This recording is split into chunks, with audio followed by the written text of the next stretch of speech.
আসসালামু আলাইকুম এভরিওয়ান। আশা করি তোমরা সবাই ভালো আছো। তোমাদের সবাইকে স্বাগত জানাচ্ছি আমাদের প্রশ্ন ব্যাংক মাস্টার ক্লাসে। তো আজকের বায়োলজি প্রশ্ন ব্যাংক মাস্টার ক্লাসে আমরা পড়ব আমাদের বায়োলজি ফার্স্ট পেপার চ্যাপ্টার 2 কোষ বিভাজনের সেকেন্ড লেকচার। তার মানে আমরা প্রিভিয়াস লেকচারে তোমাদের মাইটোসিস পর্যন্ত আলোচনা করেছিলাম এবং আমরা এই লেকচারে আমাদের এই চ্যাপ্টারের বাকি যে অংশটুকু আছে স্পেশালি মায়োসিস এটা নিয়ে আমরা আলোচনা করব।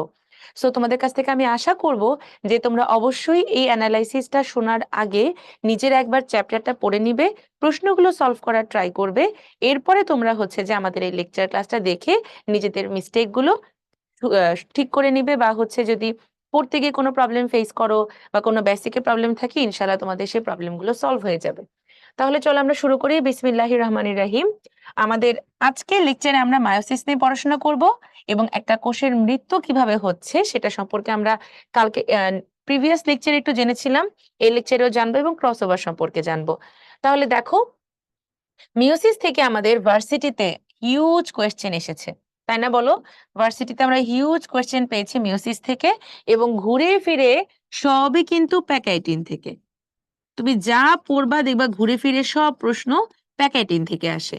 এই জন্য আমরা এই যে প্যাকাইটিন খুব খুব খুব খুব ভালো করে পড়বো। তুমি যদি প্যাকাইটিনে কি কি হয় জাস্ট এতটুকু জানতে পারো, দেখবা কোয়েশ্চেন ব্যাংকের অর্ধেকের বেশি প্রশ্ন তোমার সলভ করা হয়ে গেছে।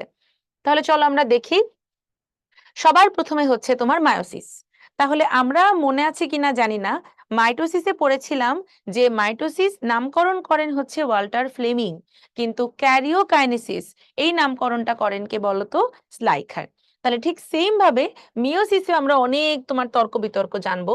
যেমন দেখো, বেনেডিন এবং হাউজার এই দুজন বিজ্ঞানী করেছেন কি, অ্যাসকারিস মানে গোলকৃমি বলে যেটাকে, সেই গ্যামিটে সর্বপ্রথম হ্যাপ্লয়েড সংখ্যক ক্রোমোজোম আবিষ্কার করেন। তাহলে তোমাদের মাথায় একটা চিন্তা চলে আসবে অটোমেটিকলি যে আপু হ্যাপ্লয়েড মানে কি। তাহলে চলো আমরা একটু দেখি। আমরা জানি যে আমাদের জনন কোষ যেগুলো শুক্রাণু এবং ডিম্বাণু, সেখানে আমাদের থাকে হ্যাপ্লয়েড সংখ্যক ক্রোমোজোম। এই ক্রোমোজোম গুলোকে আমরা নাম্বারিং করি অ্যাকর্ডিং টু দেয়ার সাইজ। একদম পিচ্চিটা 1 নাম্বার, এরপর 2, 3, 4, এমন করতে করতে সবচেয়ে ছোটটা সেক্স ক্রোমোজোম বা 23 নাম্বার ক্রোমোজোম। মেয়েদের ক্ষেত্রে এক্স এক্স, ছেলেদের ক্ষেত্রে এক্স ওয়াই। তো সেম ক্ষেত্রে আমরা যদি এখানেও নাম্বারিং করি, সবচেয়ে লম্বা ক্রোমোজোমটা 1, তারপরে 2, তারপরে 3, এমন করতে করতে স্মলেস্ট ক্রোমোজোম গিয়ে 23 number chromosome or sex chromosome. তাহলে যেই কোষগুলোতে আমার ক্রোমোজোম গুলো এরকম এককভাবে অবস্থান করছে, 1 নাম্বার ক্রোমোজোমে বা 1 নাম্বার অবস্থানে একটা, 2 নাম্বার অবস্থানে দুইটা, সরি একটা, 3 নাম্বার অবস্থানেও একটা, এরকম সিঙ্গেল সিঙ্গেল ক্রোমোজোম আলাদা আলাদা ভাবে যদি লোকেটেড থাকে, তাহলে তাদেরকে আমরা বলি হ্যাপ্লয়েড।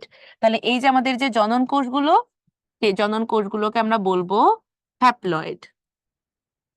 আচ্ছা, এই যে দুইটা জনন কোষ, এই দুইটা জনন কোষ যখন মিলিত হয়ে আমাদের একটা কোষ তৈরি করে, যেটাকে আমরা বলি জাইগোট, সেই জাইগোটে দেখা যায় যে আমাদের মায়ের 1 বাবার 1, মায়ের 2 বাবার 2, মায়ের 3 বাবার 3, এমন করতে করতে বাবার 23 মায়ের 23, এরকম করে কি করলো, ক্রোমোজোম গুলো জোড়া বাঁধলো। তাহলে এই যে আমাদের ডিপ্লয়েড যে কোষ তৈরি হলো, সেটাকে আমরা বলছি ডিপ্লয়েড। তার মানে তোমার 2 প্রস্থ ক্রোমোজোম। তার মানে ক্রোমোজোম গুলো যদি এককভাবে অবস্থান করে, ঠিক আছে, কষ্টের জিন্দেগি, ওরা হ্যাপ্লয়েড। আর যদি এরকম মিঙ্গেল মিঙ্গেল ডাবল ডাবল করে থাকে প্রত্যেকটা মেরুতে, তাহলে ওদেরকে আমরা বলবো ডিপ্লয়েড। Haploid, diploid. তাহলে এই অ্যাসকারিস ক্রিমির গ্যামিটে সর্বপ্রথম এই হ্যাপ্লয়েড ক্রোমোজোম আবিষ্কার করেন বেনেডিন এবং হাউজার। পুষ্পক উদ্ভিদ, দ্যাট মিনস যারা সপুষ্পক বা ফ্লাওয়ারিং প্ল্যান্টস, ফুল ও ফল হয়, যেমন আম, জাম, কাঁঠাল, ওদের জনন মাতৃকোষের ক্রোমোজোমে মিওসিস লক্ষ্য করেন বিজ্ঞানী স্ট্রাসবার্গার। তাহলে স্ট্রাসবার্গার ওনার নাম আমরা পেয়েছিলাম ক্রোমোজোমে, আর পেলাম মায়োসিস কোষ বিভাজনে। ঠিক আছে, আমরা কি মাকে এক্সট্রা ভালোবাসা বা এক্সট্রা কেয়ার দিই। এই জন্য অলওয়েজ মনে রাখবা যে যখনই মাতৃকোষ শব্দটা থাকবে, মাদার সেল, মাতৃকোষ থাকলেই সেটা কি হবে, ডিপ্লয়েড। আর আমরা যদি শুধুমাত্র জনন কোষ বলি, সেটা অলওয়েজ হবে হ্যাপ্লয়েড। মাতৃকোষ বললেই ডিপ্লয়েড, কিন্তু শুধুমাত্র জনন কোষ বললে হ্যাপ্লয়েড হবে। ঠিক আছে, আচ্ছা, এবার দেখো, ফার্মার এবং মুর ওনারা সর্বপ্রথম হ্রাসমূলক বিভাজনকে বলেছিলেন মিওসিস। তার মানে নামকরণ যদি বলে মিওসিস, তাহলে সেটা হবে ফার্মার মুর। আর গোলকৃমির জননাঙ্গে প্রথম মিওসিস লক্ষ্য করেন বোভারি। তাহলে গোলকৃমিতে প্রথম হ্যাপ্লয়েড সংখ্যক ক্রোমোজোম আবিষ্কার করেন বেনেডিন হাউজার, আর সেই হ্যাপ্লয়েড সংখ্যক ক্রোমোজোমে মিওসিস প্রত্যক্ষ করেন কিন্তু বোভারি। তাহলে দুইটা কিন্তু প্যাচ লাগতে পারে। যদি বলে যে কৃমির গ্যামিটে হ্যাপ্লয়েড ক্রোমোজোম প্রত্যক্ষ করেন তাহলে বেনেডিন হাউজার, আর মিওসিস আবিষ্কার করে কৃমির গ্যামিটে সেটা হবে কি বলতো, বোভারি। তাহলে বোভারি কিন্তু আমরা কোথায় পেয়েছি, নিউক্লিওলাসেও পেয়েছি, তাই না? নিউক্লিওলাস নামকরণে আমরা পেয়েছি বোভারি। ওকে, তাহলে এই যে আবিষ্কারের প্রত্যেকটা নাম, এগুলো এমসিকিউর জন্য খুব ভালো করে পড়ে ফেলবা। তাহলে এবারে দেখো মিওসিসের যে বৈশিষ্ট্য, এটা জানার আগে আমাদেরকে জানতে হবে যে মিওসিসকে আমরা 3 ভাগে ভাগ করতে পারি। তার মানে 3 রকমের মায়োসিস হতে পারে। Number 1, sporic meiosis. স্পোরিক মানে হচ্ছে যারা কিনা তোমার সপুষ্পক উদ্ভিদ বা ডিপ্লয়েড উদ্ভিদ, সে সকল সপুষ্পক বা ডিপ্লয়েড উদ্ভিদ মানে যাদেরকে আমরা আবৃতবীজীয় বলতে পারি, তাদের ক্ষেত্রে কি হয়, তাদের ক্ষেত্রে যে পুং জনন কোষ বা পুং জননাঙ্গ, সেটাকে আমরা বলি পরাগধানী। ইনিশিয়ালি পরাগধানীর প্রতিটা কোষ থাকে ডিপ্লয়েড, সেখান থেকে হ্যাপ্লয়েড, পুং রেণু তৈরি হয় মায়োসিস প্রক্রিয়ায়। আর স্ত্রীর ক্ষেত্রে তোমার থাকে হচ্ছে কি কি তোমার গর্ভাশয় বা ডিম্বাশয়। আমরা গর্ভাশয় লিখি, সে গর্ভাশয়ের ডিম্বক থেকে মায়োসিস প্রক্রিয়ায় তৈরি হয় স্ত্রী রেণু। তাহলে এই যে পরাগধানী এবং গর্ভাশয় থেকে পুংরেণু এবং স্ত্রী রেণু তৈরি হচ্ছে, এই প্রক্রিয়াটাকে আমরা কি বলি বলতো, তোমার হচ্ছে sporic meiosis. Number 2, terminal meiosis. Terminal মানে হচ্ছে যে মানুষের ক্ষেত্রে যেটা হয়। তাহলে আমরা মানুষের ক্ষেত্রে কি পাই? মানুষের ক্ষেত্রে নিষেকের পূর্বে শুক্রাশয় থেকে তৈরি হয় শুক্রাণু এবং ডিম্বাশয় থেকে তৈরি হয় ডিম্বাণু। তার মানে নিষেকের ঠিক আগে আগে ওদের হচ্ছে এই যে তোমার জনন মাতৃকোষ থেকে জনন কোষগুলো তৈরি হচ্ছে, সেই প্রক্রিয়াটাকে আমরা বলি টার্মিনাল মায়োসিস। নাম্বার 3, যেটাকে আমরা বলছি জাইগোটিক মায়োসিস। এটা তোমরা হচ্ছে ম্যালেরিয়াতে পড়েছো, পোস্ট জাইগোটিক মায়োসিস, ঠিক আছে? সেক্ষেত্রে কি হবে, যারা কিনা তোমার শৈবাল বা ছত্রাক, দ্যাট মিনস নিম্ন শ্রেণীর জীব,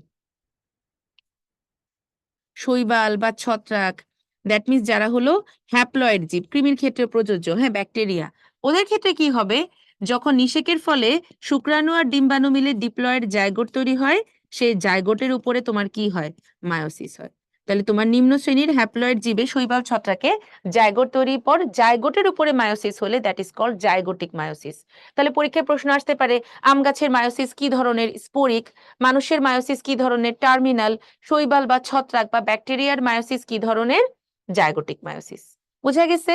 এবং এটা কিন্তু তোমার রিটেনেও আসতে পারে, এই জন্য ভালো করে উদাহরণ সহ পড়ে রাখবা। এখন দেখো আমাদের মায়োসিস না থাকলে কি হতো। সাপোজ একজন মানুষ, তার বাবা হচ্ছে গিয়ে ডিপ্লয়েড, তার মা হচ্ছে ডিপ্লয়েড। এখন বাবা আর মা মিলে তুমি হয়ে গেলা তোমার হচ্ছে টেট্রাপ্লয়েড, ইনক্রেডিবল হাল্ক। ঠিক আছে, তুমি হয়ে গেলা টেট্রাপ্লয়েড, ইনক্রেডিবল হাল্ক। তুমি টেট্রাপ্লয়েড, তোমার পার্টনারও টেট্রাপ্লয়েড। তাহলে সেই দুইটা মিলে তোমার হচ্ছে গিয়ে বাচ্চা হয়ে গেল কি, অক্টাপ্লয়েড। এই বাচ্চা অক্টাপ্লয়েড, তারও পার্টনার হলো তোমার কি বলতো, অক্টাপ্লয়েড। তাহলে এই দুজনের বাচ্চা হয়ে যাবে কি বলতো, 16প্লয়েড, ইনক্রেডিবল হাল্ক। মানে এই যে আন্টি ছিলেন, তার নাতির ঘরের পুতি হয়ে গেছে কি, 16প্লয়েড। তাহলে প্রজাতিতে একটা বিরাট বড় আমূল পরিবর্তন সাধন হয়ে গেছে।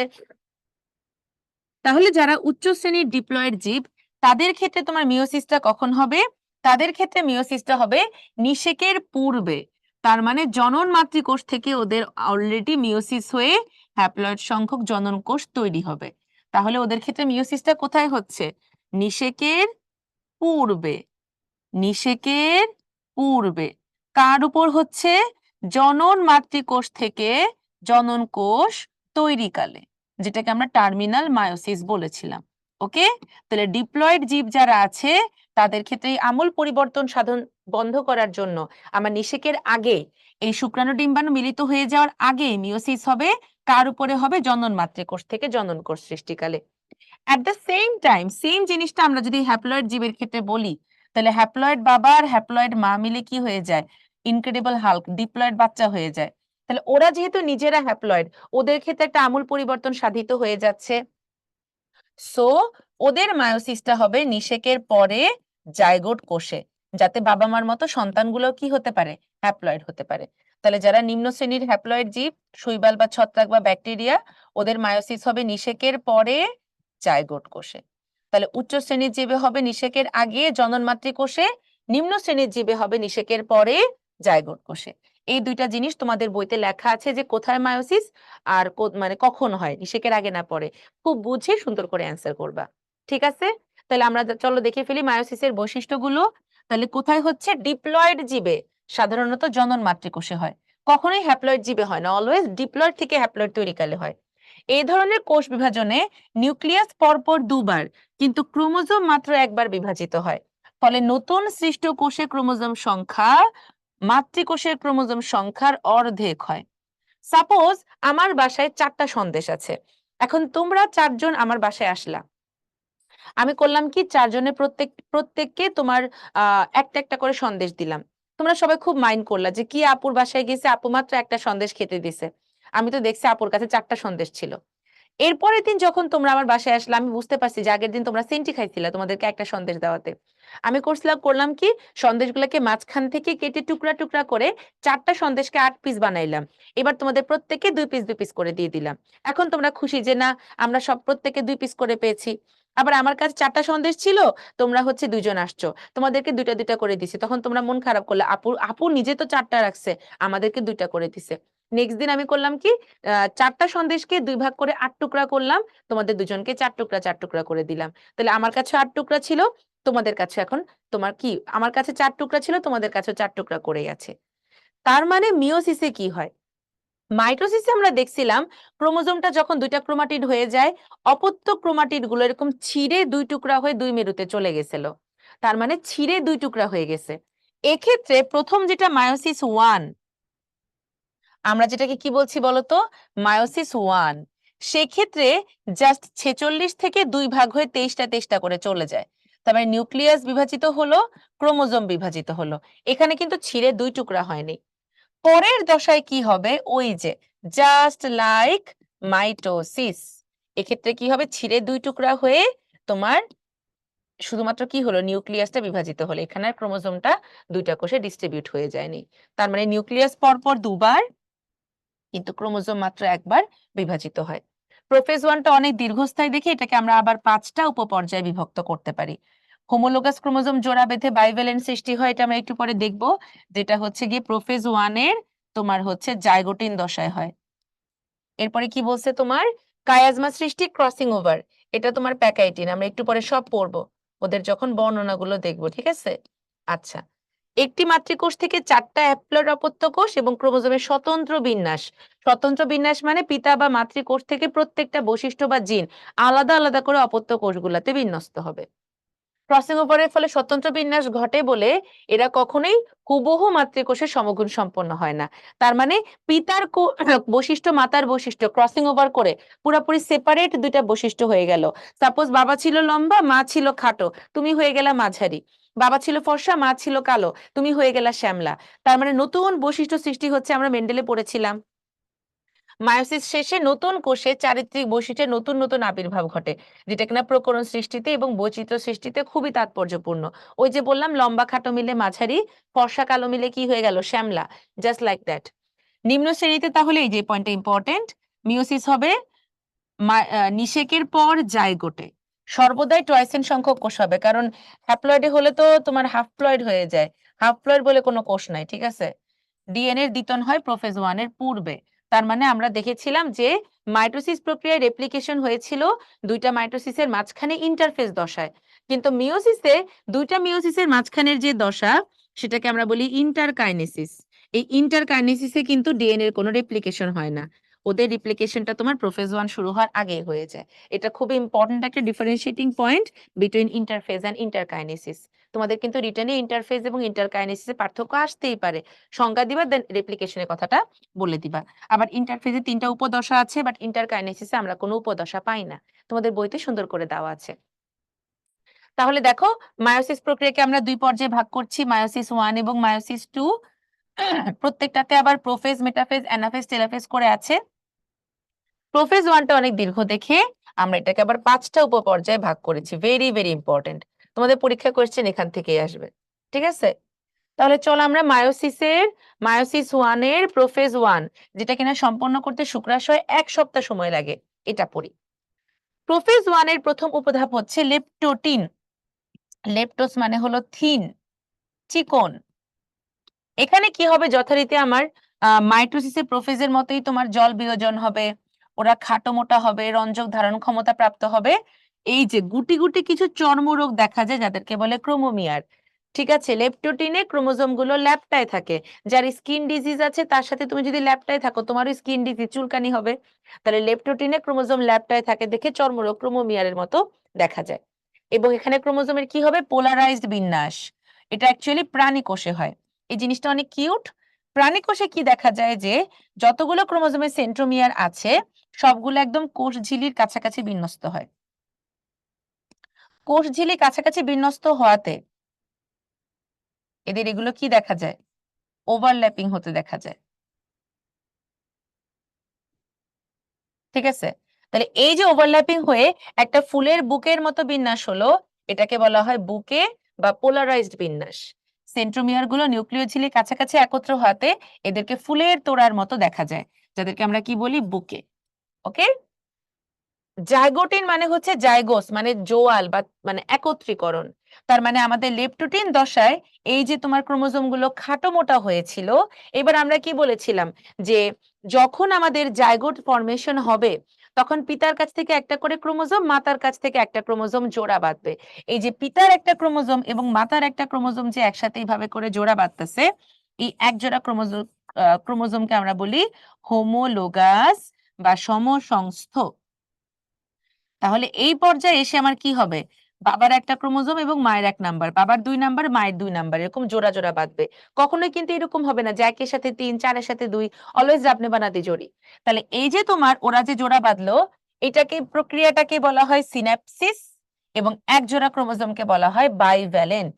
তাহলে সমসংস্থ বাবার একটা মায়ের একটা সেম নাম্বারিং এর ক্রোমোজোম গুলো যে জোড়া বাঁধলো, প্রক্রিয়াটা সিন্যাপসিস এবং প্রতি জোড়া ক্রোমোজোমকে বলা হয় বাইভ্যালেন্ট। এবং এখানে সেন্ট্রিওল বিভক্তির সূচনা ঘটে। তাহলে আমরা মাইটোসিসে পেয়েছিলাম ডিরেক্ট মেটাফেজে সেন্ট্রিওল বিভক্তি হয়, সরি সেন্ট্রোমিয়ার বিভাজন হয়, আর সেন্ট্রিওল বিভক্তি হবে জাইগোটিনে, কারণ ওদের তো কোনো ইন্টারফেজ নাই, তাই না? মাইটোসিসের ক্ষেত্রে ইন্টারফেজের গ্যাপ 2 তে তোমার সেন্ট্রিওল বিভাজিত হয়। এখানে আরেকটা জিনিস মনে রাখবা যে আমাদের কোষে যেই সংখ্যক ক্রোমোজোম আছে তার অর্ধেক সংখ্যক থাকে হলো তোমার বাইভ্যালেন্ট। ঠিক আছে, তাহলে আমাদের কোষে যেই পরিমাণে ক্রোমোজোম আছে তার অর্ধেক সংখ্যক থাকে হচ্ছে বাইভ্যালেন্ট।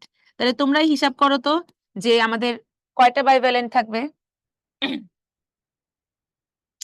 23টা। যদি 46টা ক্রোমোজোম থাকে তাহলে 23টা বাইভ্যালেন্ট হবে না জোড়া বেঁধে বেঁধে? তার মানে আমরা লেপটোটিনে স্পেশাল পয়েন্ট পড়েছি 3টা, জল বিয়োজন, খাটো মোটা, বুকে বা পোলারাইজড বিন্যাস, ক্রোমোমিয়ার 4টা পয়েন্ট। লেপটোটিনে হচ্ছে বাইভ্যালেন্ট, সিন্যাপসিস। ওকে, প্যাকাইটিন। আচ্ছা, দুই বান্ধবীর গল্প শুনবো আমরা এখন। ধরো এই যে একটা বাইভ্যালেন্টের একটা ক্রোমোজোম, এই যে বাইভ্যালেন্টের আরেকটা ক্রোমোজোম। তাহলে ক্রোমোজোম গুলো কি হলো, দুটা করে ক্রোমাটিডে বিভাজিত হলো। এই জিনিসটা ভালো করে বোঝার চেষ্টা করো। আমরা অলওয়েজ মনে রাখবো যে একটা ক্রোমোজোম থেকে 2টা ক্রোমাটিড তৈরি হয়। কেউ যদি বলো একটা ক্রোমোজোম থেকে 4টা ক্রোমাটিড হয়, একদম ঠিক আছে, মায়ের একটা মাটিতে পড়বে না। তাহলে একটা ক্রোমোজোমে হলো 2টা ক্রোমাটিড। এখন আমরা কি দেখলাম যে আমাদের হোমোলোগাস বা সমসংস্থ ক্রোমোজোম গুলো যখন বাইভ্যালেন্ট ফরমেশন করে তখন আমরা একটা বাইভ্যালেন্টে কি পেয়েছিলাম, একটা বাইভ্যালেন্টে আমরা পেয়েছিলাম 2টা ক্রোমোজোম। তাহলে একটা ক্রোমোজোমে 2টা ক্রোমাটিড আর একটা বাইভ্যালেন্টে 2টা ক্রোমোজোম। তাহলে আমরা যদি বলি যে একটা বাইভ্যালেন্টে কয়টা ক্রোমাটিড, কত হবে, অঙ্ক করি চলো। 4টা ক্রোমাটিড। বুঝতে পারছো ব্যাপারটা? একটা ক্রোমোজোম থেকে যদি 2টা ক্রোমাটিডের বিভাজন হয় এবং একটা বাইভ্যালেন্টে যদি 2টা ক্রোমোজোম থাকে, তাহলে আমরা একটা বাইভ্যালেন্টে টোটাল কয়টা ক্রোমাটিড পাবো, 4টা ক্রোমাটিড পাবো। ওকে, তাহলে আশা করি তোমরা এই ফান্দাটা বুঝতে পেরেছো। তাহলে এই যে একটা পুরোটা বাইভ্যালেন্ট আমরা যদি বলি, তাহলে এই বাইভ্যালেন্টের মধ্যে দেখো 2টা ক্রোমোজোম আছে। তাহলে প্যাকাইটিনে এসে আমাদের কি হয়, প্যাকাইটিনে এসে আমাদের এই যে বাইভ্যালেন্টটা আছে, এই বাইভ্যালেন্টের ক্রোমোজোম গুলো তোমার সেন্ট্রোমিয়ার ব্যতীত, এই যে সেন্ট্রোমিয়ার ছাড়া তোমার অনুদৈর্ঘ্য, অনুদৈর্ঘ্য মানে লম্বালম্বি, লম্বালম্বি 2টি করে ক্রোমাটিডে বিভাজিত হচ্ছে। তাহলে একটা বাইভ্যালেন্টে আমরা 1 2 3 4 চারটা ক্রোমাটিড পেলাম, এটাকে আমরা বলি টেট্রাড। Very very important. তার মানে এখানে ক্রোমোজোম গুলো কি হবে, দুটি করে ক্রোমাটিডে বিভাজিত হবে, একটা ক্রোমোজোমে দুইটা ক্রোমাটিড। সো একটা বাইভ্যালেন্টে দুটা ক্রোমোজোম, চারটা ক্রোমাটিড। একই ক্রোমোজোমের দুইটাকে আমরা বলি সিস্টার, পাশাপাশি দুইটা ক্রোমোজোমের ক্রোমাটিডকে কাজিন বললে ভালো হইতো, বাট এগুলোকে বলে নন সিস্টার। এখন ধরো এই দুই বান্ধবী, হ্যাঁ, এই দুই বান্ধবীর মধ্যে এত ঘনিষ্ঠতা আর এত ভালোবাসা, তারা সারাদিন হাত ধরে ধরে ঘুরে বেড়ায়। দেখবা আমাদের কলেজে থাকতে স্পেশালি মেয়ে ফ্রেন্ডদের মধ্যে আমরা দেখতাম কিছু সারাদিন হাত ধরে হাঁটে, ঠিক আছে, ওয়াশরুমেও হাত ধরে যায়। তো এই যে দেখো একসাথে হাত ধরে হাঁটতেছে, ওকে, কি গভীর ভালোবাসা। তারা লাইব্রেরিতে একসাথে বসে থাকে, হাত ধরে সবসময় ক্লাস করে, ঠিক আছে, বসে থাকে। তো একদিন দুই বান্ধবীর মধ্যে লাগলো ঝগড়া। ঝগড়া লেগে কি হলো, দুই বান্ধবী চুলাচুলি শুরু করলো। এখন দুই বান্ধবী যখন চুল টানাটানি শুরু করলো, তখন এই বান্ধবীর চুল ছিঁড়ে এর হাতে, আর এই বান্ধবীর চুল ছিঁড়ে এর হাতে চলে আসলো। তাহলে কি হলো ব্যাপারটা, এই যে দুই বান্ধবী হাত ধরে ঘোরাঘুরি করতো, এই হাত ধরার জায়গায় যে এক্স আকৃতির একটা গঠন তৈরি হলো, এটাকে আমরা বলি কায়াজমা। দুই বান্ধবী যখন চুলাচুলি শুরু করে একজনের চুল আরেকজনের কাছে চলে আসলো, মানে দুইটা ক্রোমাটিডের মধ্যে যে অংশের বিনিময় হয়ে গেল, এটাকে বলা হয় ক্রসিং ওভার বা ক্রস ওভার। তাহলে আমরা কি কি শিখলাম, একটা ক্রোমোজোমের দুইটা ক্রোমাটিড সিস্টার, পাশাপাশি দুইটা ক্রোমোজোমের দুইটা হলো নন সিস্টার। তাহলে নন সিস্টার বরাবর এক্স আকৃতির কায়াজমা গঠন হলো, কায়াজমা বরাবর ক্রোমোজোমগুলোর অংশের বিনিময় হয়ে গেল, এটাকে বলে ক্রসিং ওভার বা ক্রস ওভার। তাহলে এই প্রত্যেকটি ইনফরমেশন ভেরি ভেরি ইম্পর্টেন্ট। একটা বাইভ্যালেন্টে দুইটা সেন্ট্রোমিয়ার, চারটা ক্রোমাটিডকে টেট্রাড বলছি, সিস্টার, নন সিস্টার, ক্রসিং ওভার। প্রত্যেকটা পয়েন্ট, প্যাকাইটিনের প্রত্যেকটা পয়েন্ট ভেরি ভেরি ইম্পর্টেন্ট। তাহলে ক্রসিং ওভার থেকে তিনটা প্রশ্ন, কাদের মাঝে হয়, নন সিস্টারের মাঝে, কোথায় হয়, কায়াজমা বরাবর, কি হয়, অংশের বিনিময় হয়। ঠিক আছে, তিনটা কথা একদম ছোটস্থ মুখস্থ। যে ক্রসিং ওভার কাদের মধ্যে হয়, নন সিস্টার ক্রোমাটিডদের মধ্যে, কোথায় হয়, কায়াজমা বরাবর, কি হয়, অংশের বিনিময়। ওই যে আমরা বললাম না স্বতন্ত্র বৈশিষ্ট্য, বৈচিত্র্য, ঠিক আছে, প্রকরণ, এগুলো কিভাবে হচ্ছে, বাবার ক্রোমোজোমের কিছু অংশ মায়ের কাছে, মায়ের ক্রোমোজোমের কিছু অংশ বাবার কাছে। আচ্ছা, এইবার কি হলো, দুই বান্ধবীর মধ্যে যে ঝগড়া হলো, এখন ওরা কি হয়ে যাবে, দুজনের কাছ থেকে পৃথক হতে যাবে, হ্যাঁ, কারণ এই যে এতদিনে ভালো মেমোরি সবকিছু কি হয়ে গেল, ধূলিসাৎ হয়ে গেল। তবে দুজনের আলাদা হতে চাইলেও সেই পূর্বের ভালো স্মৃতি সেগুলা কিছু তো মাথায় থাকে। তো বিকর্ষণ প্রথম শুরু হয় এই যে তোমার সেন্ট্রোমিয়ার বরাবর, সেন্ট্রোমিয়ার বরাবর প্রথম বিকর্ষণ শুরু হয়ে গেল। কিন্তু ওই যে এক সময়ের যে ভালো স্মৃতি ছিল, সেই স্মৃতির কারণে ওরা চাইলেও বন্ধন ছিন্ন করতে পারে না। তার মানে এটা বাধা পাবে এই কায়াজমা বরাবর এসে। তাহলে আমার কি হলো, এক সময় তো ওরা কি এক্স আকৃতির কায়াজমা গঠন করেছিল, ক্রসিং ওভার হলো, তার ঠিক পরপর দুইটা ক্রোমোজোমের মধ্যে শুরু হবে বিকর্ষণ। তো বিকর্ষণটা সবার প্রথম কোন বরাবর শুরু হয়, সেন্ট্রোমিয়ার বরাবর, কিন্তু কায়াজমার কাছে গিয়ে বাধা পায়। এই বাধা পাওয়ার জন্য যদি কায়াজমা দুইটা হয়, দুইটা কায়াজমা হলে ওরা কি করে, লুপিং তৈরি করে, লুপিং। এই যে তোমার বিকর্ষণ শুরু হয়, ওরা কায়াজমার কাছে গিয়ে বাধা পাচ্ছে, ওই বরাবর একটা কোণ তৈরি হয়। দুইটা কায়াজমা হলে কোণের মান হলো 90 ডিগ্রি, আর যদি একটা কায়াজমা হয় তাহলে কোণের মান হবে 180 ডিগ্রি। ওকে, দেখো এই যে একটা কায়াজমা, তাহলে একটা কায়াজমা যদি হয় তাহলে ওরা হচ্ছে একটা বিন্দু বরাবর জয়েন্টেড, তাহলে আমার কোণের মান কত হবে, 180 ডিগ্রি। তাহলে আমি আবার বলি, আমার প্যাকাইটিন দশায় ক্রসিং ওভারের ঠিক পরপর আমার দুটা ক্রোমোজোমের মধ্যে, নন সিস্টার ক্রোমোজোমের মধ্যে বিকর্ষণ শুরু হলো।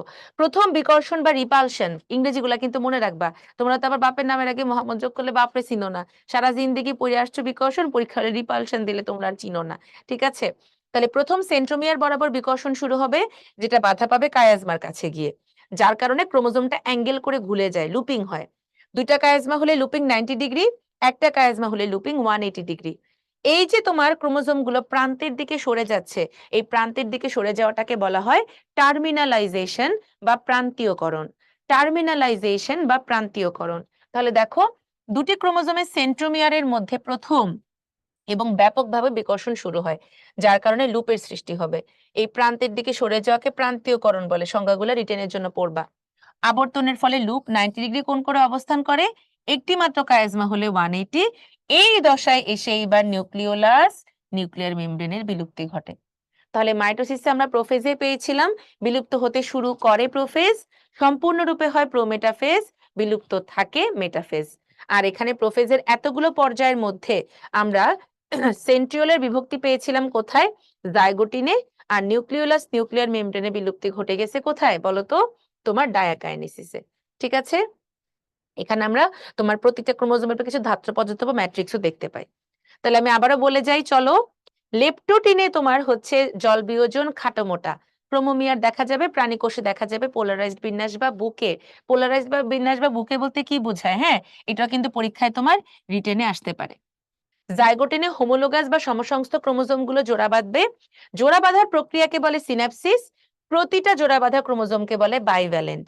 তাহলে একটা কোষে 46টা ক্রোমোজোম হলে বাইভ্যালেন্ট হলো 23টা। এবার দেখো, প্যাকাইটিন ভেরি ভেরি ইম্পর্টেন্ট। প্যাকাইটিনের শুরুতেই তোমার প্রত্যেকটা বাইভ্যালেন্টে সেন্ট্রোমিয়ার ছাড়া একটা ক্রোমোজোম দুইটা ক্রোমাটিডে বিভাজিত হয়। তাহলে একটা বাইভ্যালেন্টে কয়টা ক্রোমাটিড? 4টা। এখন পরীক্ষায় যদি বলে 3 বাইভ্যালেন্টে কয়টা ক্রোমাটিড, তাহলে অ্যান্সার কি হবে একটু চিন্তা করো তো। 3 বাইভ্যালেন্টে কয়টা ক্রোমাটিড? তাহলে চলো আমরা অঙ্ক করি। একটা ক্রোমোজোমে 2টা ক্রোমাটিড, একটা বাইভ্যালেন্টে 2টা ক্রোমোজোম, তাহলে 4টা ক্রোমাটিড। তাহলে 3টা বাইভ্যালেন্টে 3 চারা 12টা ক্রোমাটিড। ঠিক আছে, প্রশ্ন কিন্তু এরকম ঘুরায় দিতে পারে। তাহলে এরপরে কি হবে আমার? এই নন সিস্টার ক্রোমাটিডের মধ্যে এক্স আকৃতির কায়াজমা তৈরি হবে, অংশের বিনিময় হবে, যাকে বলা হয় ক্রসিং ওভার বা ক্রসওভার। এবার ডিপ্লোটিনে এসে তোমার বিকর্ষণ শুরু হলো সবার প্রথম সেন্ট্রোমিয়ার বরাবর, বাধা পেল কায়াজমা বরাবর। প্রান্তের দিকে সরে যাওয়াকে বলে টার্মিনালাইজেশন বা প্রান্তীয়করণ। লুপিং হবে, 2টা কায়াজমা হলে 90 ডিগ্রি, একটা কায়াজমা হলে 180 ডিগ্রি লুপিং। আর একদম শেষ প্রান্তে এসে নিউক্লিয়ার মেমব্রেনের বিলুপ্তি ঘটতে শুরু করবে ডায়াকাইনেসিসে। তাহলে আমরা কিন্তু এতক্ষণে মায়োসিস 1 পড়ে ফেলেছি। প্রোফেজ 1টা অনেক বড় ছিল, শুক্রাশয় সম্পন্ন হতে 1 সপ্তাহ সময় লাগে। মায়োসিস 2 কে আমরা বলি ইকুয়েশনাল ডিভিশন। মায়োসিস 1 কে আমরা বলেছিলাম কি হ্রাসমূলক বা রিডাকশনাল, কিন্তু মায়োসিস 2টা হচ্ছে জাস্ট লাইক মাইটোসিস, কারণ এখানে তোমার মাইটোসিসের মতো সমপরিমাণে বিভাজন হচ্ছে। তাহলে আমরা এখানেও 4টা দশা পাবো। প্রথমটা হলো প্রোফেজ 1। তাহলে যথারীতি প্রোফেজ 1 এর আমাদের মেইন উদ্দেশ্য হলো জল বিয়োজন, খাটো মোটা এবং ক্রোমোজোমগুলো 2টা ক্রোমাটিডে বিভাজিত হবে। Number 2 metaphase. তাহলে মেটাফেজ 2 তে আমার কি হলো? এখানে আমার হচ্ছে ক্রোমোজোমগুলো সর্বোচ্চ খাটো মোটা হবে এবং এখানে সেন্ট্রোমিয়ারের বিভাজন হয়ে যাবে। এরপরে আমরা পেয়ে যাব হচ্ছে অ্যানাফেজ 2। তাহলে অ্যানাফেজ 2 তেও আমার হচ্ছে VLJI আকৃতি প্রাপ্ত হবে এবং প্রতিটি ক্রোমাটিড অপত্য ক্রোমোজোমে কনভার্ট করবে। Last of all telophase 2। Telophase 2 এতে এসে আবার তোমার জল যোজন, ওরা চিকন আর লম্বা হয়ে যাবে এবং আমাদের এই মায়োসিস 1 এবং 2 এর মধ্যবর্তী যে পর্যায় তাকে আমরা বলবো ইন্টারকাইনেসিস, যেখানে কোনো রেপ্লিকেশন হবে না।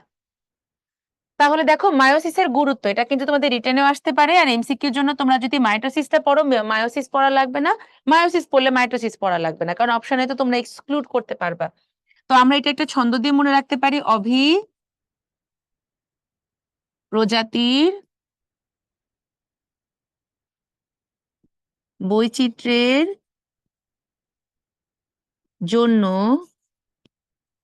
প্রজাতির বৈচিত্র্যের জন্য মেন্ডেলের কাছে গেল। প্রজাতির বৈচিত্র্যের জন্য মেন্ডেলের কাছে গেল। দিয়ে কি হবে? অভিব্যক্তি। প্রজাতির দিয়ে প্রজাতির স্বকীয়তা ঠিক রাখা।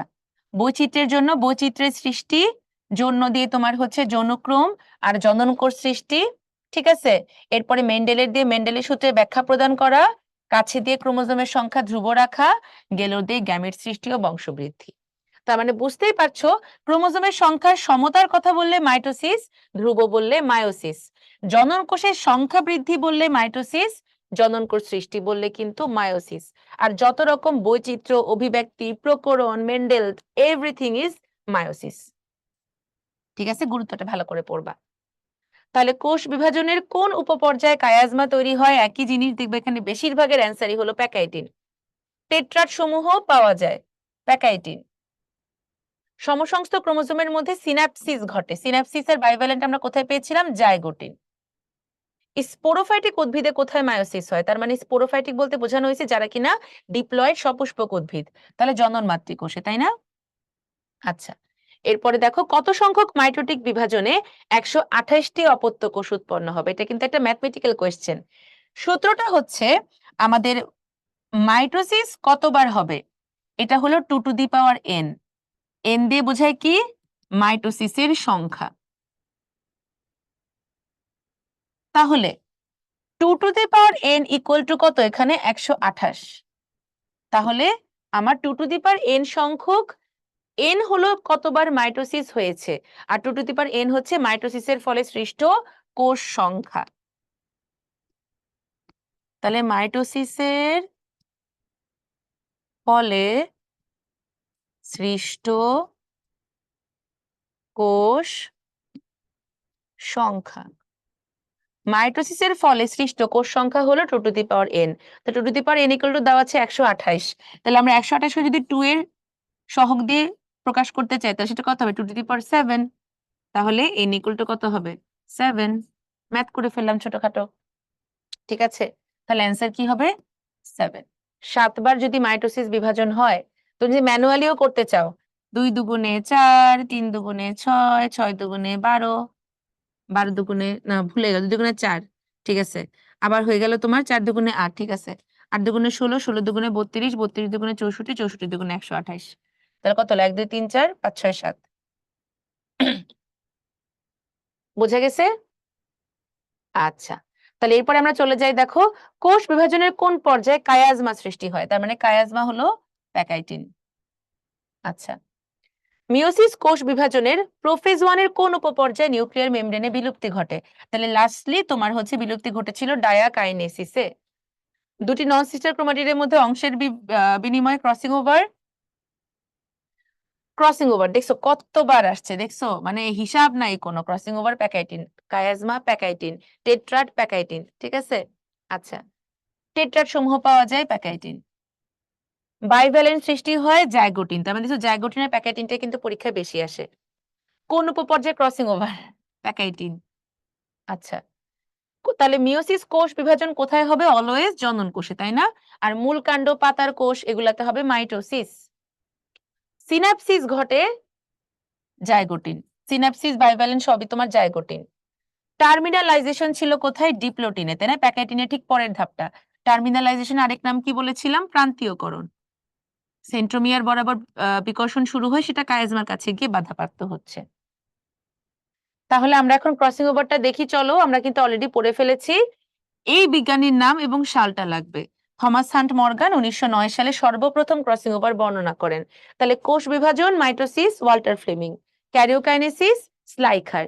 এরপরে আমরা মিওসিসে যদি বলা হয় নামকরণ, তাহলে কিন্তু আমরা কি দেখেছিলাম? ওখানে অনেকগুলো বিজ্ঞানীর নাম দেখেছিলাম। তাহলে কোনটা মিওসিস নামকরণ, কোনটা প্রথম হ্যাপ্লয়েড কোষ, কোনটা কৃমির গ্যামিটে মিওসিস লক্ষ্যকরণ, সবগুলো মনোযোগ দিয়ে পড়তে হবে। আর ক্রসিং ওভার হলো থমাস হান্ট মর্গান 1909 সালে। তাহলে আমরা 3টা প্রশ্ন করেছিলাম। কাদের মধ্যে? নন সিস্টার। কোথায়? কায়াজমা। কি হচ্ছে? অংশের বিনিময় হচ্ছে। তাহলে এই টুকরাটা যে ভেঙে ওর সাথে বিনিময় হয়ে যাচ্ছে, এই ভাঙার কাজটা করবে এন্ডোনিউক্লিয়েজ, আর লাইগা যাবে লাইগেজ দিয়ে। তাহলে দেখো লাইগেজ আমরা কত জায়গায় পেয়েছি? লাইগেজ আমরা পেয়েছি ডিএনএ রেপ্লিকেশনে, লাইগেজ আমরা পেয়েছি রিকম্বিনেন্ট ডিএনএ টেকনোলজিতে, আর এখন আমরা কোথায় পেলাম? ক্রসিং ওভারে পেলাম।